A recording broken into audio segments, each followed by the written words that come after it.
apparently what I should have been saying to my customer is, don't buy this car, it was a drug dealer's car. That's right. Who'd have known? Anyway, so I went to a business meeting this morning, a networking meeting, and I was asked to do a presentation, and I did it on vehicle inspections. Who'd have thought?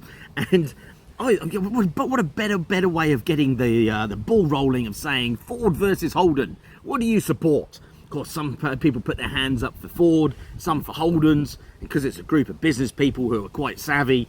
Most of them probably buy Toyotas because, oh, what a feeling, particularly when the money stays in your pocket. So I'm only joking. Come on. Sorry, Toyota fans. Buy Mitsubishis, they're better. Personal opinion. Anyway, so what happened was I had up on the screen 2 cars that I'd recently done. It was a Holden SS V8 and a Ford Falcon XR6.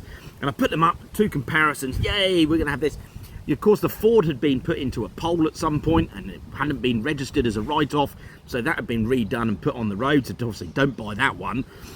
The Holden had missed 13 years worth of servicing, 8 years, then 5 years, with one just after 8 years, a service after 8 years, then disappeared again. I had 2 people come up to me afterwards in finance, so they do loans and finance for cars, and they said, we know what happened to that vehicle, that was a drug dealer's car. What? I mean, I'm looking at it going, low mileage, everything seems to check out, but there's this big gap in histories. Maybe it's been put in a shed, but when they bought it, the guy said, we don't really know about it. It was a young guy that bought it too, didn't really ask any questions. He just said, it just seemed a bit vague, no history at all. And I said to my customer, look, you know, it could have ongoing problems from lack of servicing and need some maintenance doing. And these guys said, no, I'm pretty sure that what you've got there is that the authorities were closing in. Maybe the car had been used or it was being counted as a proceeds of crime. So they've hidden the car until the authorities have forgotten about it. And then they've got it out and gone, oh crud, they still remember us. Put it back in again and then got rid of it.